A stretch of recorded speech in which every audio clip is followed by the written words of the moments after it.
I was apprehensive about buying this battery-powered weed whacker, but the sales guy told me that since battery technology was advancing, it would be better and more powerful than I thought. Plus, I liked the idea of not having to screw around with pesky refueling and gasoline, so I gave it a shot. I was doubtful this thing would be any good, but turns out it's a fantastic little monster. This is the Cadillac ELR, and like my new weed whacker, it also runs on batteries and is awesome. In fact, this gleaming, advanced-looking coupe is the most remarkable car I've ever driven. Now, admittedly, I don't drive many battery-powered electric cars because most of them don't have enough range to make the 450-kilometer trip where I borrow them where I live and would leave me with an empty battery on the side of the road in Perry Sound. But this ELR made it home just fine. Here's how. Though it's an electric green car that runs on batteries, it's all orange under the hood thanks to wires that carry electricity from the battery pack to the motor and to the wheels. And once that battery pack gets low, this 4-cylinder range extender generator kicks in to sustain the batteries and electrically drive things along. So although it means the ELR isn't a completely electric car, it does mean you get the electric car experience without the awkward inconvenience of having a dead battery. How does it all work? Well, plug the ELR's charger into your house and the other end in here, wait about overnight, and in the morning, you've got enough juice for about 60 kilometers worth of driving at any speed you'd like. Drive more than that and the generator seamlessly comes on to help keep you going, but if you keep the ELR charged throughout the day or drive less than that 60 clicks between recharges, you would never use gas. Of course, the hydro when you plug it in isn't free, but filling the battery costs about the same as a cup of coffee. If you like, you can even tell the ELR to turn its charger on only during cheaper hydro hours. Not that you need to really save money if you've just dropped 78 grand on a new electric luxury coupe. You see, with the ELR, significantly reduced fuel use and gas station visits are far from the only appeal. So although the ELR is kind of a magical electric space car from the future, it's also very much a Cadillac, and that means that it's gorgeous to look at, that it's got an interior that's out of this world, and as a Cadillac should be, that it's smooth and refined and quiet, and even more so with this electric propulsion system on board. Even with the smoothest gasoline-powered engines on the road, you get a little bit of noise and vibration, something that gives you a sensation that there's a mechanical device pumping away somewhere to get you moving. But in this, when you put your foot down, there's none of that. There's no sound, no downshifting, no extra vibration. I mean, really added up, it makes for an authentically unique driving experience.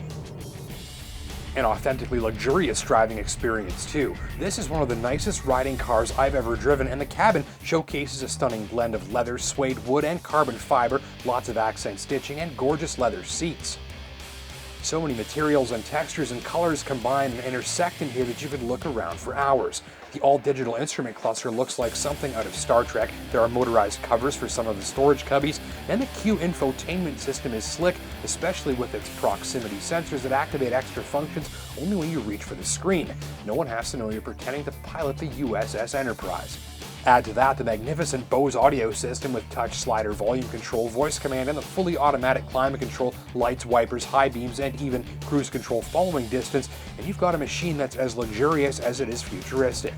The drive mode selector sets the ELR up however you'd like. You can, for instance, use hold mode, which runs the generator to electrically drive the wheels in real time, saving the 60-kilometer drive charge for later. There's also sport mode, which sharpens the throttle and gives you full and instant access to all 295 pounds of torque. And since electric motors make full torque output at every RPM, there's no waiting. In sport mode, the ELR is more instantly responsive than just about anything I've ever driven. It goes like stink.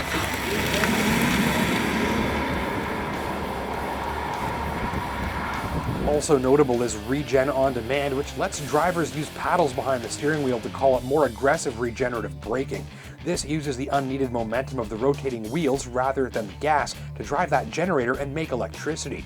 So if you use the paddles instead of the brake pedal, you generate more driving range whenever you stop and take the load off your brakes. Mileage varies drastically based on how much driving you do between recharges, but during 8 days worth of in-town only driving 40 to 50 clicks a day, I used no gasoline, 0 liters per 100 clicks. On days where I slightly exceeded the battery range, my consumption climbed to about 2 liters per 100 clicks. On longer highway trips where the ELR has to burn fuel to sustain the batteries, mileage lands around 4.6 liters per 100 clicks. My test average landed around 3.5, but if I hadn't made those 2 long highway trips, it would have been virtually zero. So what's to like? Well, the smooth, noiseless, refined, and very responsive power, chance to skip the gas station for weeks, and the futuristic, high-tech, high-luxury experience are the big draws. Ditto the excellent ride quality, ear-smashing stereo, and crowd-gathering looks. And the fact that since one day this propulsion technology will be everywhere, you can call yourself an early adopter. Gripes? Well, the trunk is shallow, the doors are long and easy to whack stuff with, rear seats have minimal headroom, and outward visibility is pretty bad, though some fancy radar detection systems warn you if you're about to hit stuff. My biggest complaint, though, was the headlights. These LED projector cluster looks slick, but after dark I found them less than adequate. So skipping the gas station is nice, but beyond that, the ELR is a conversation starter that contributes to its high price tag with a laundry list of cutting-edge stuff and a fantastic cabin. It's got massive presence and that magical bit of concept car appeal all built in. It's heavy and front-wheel drive, so it's not a handling monster, but for sporty, responsive, and mostly fuel-free comfort, it should hit the mark with its new so-called eco-luxury customers. Plus, it's just gorgeous to look at, sit in, and drive. The look and equipment and propulsion system and interfaces here were the things of far-off concept cars not that long ago. So shoppers after a totally revolutionary and potentially fuel-free luxury coupe experience can look for an ELR from $78,250.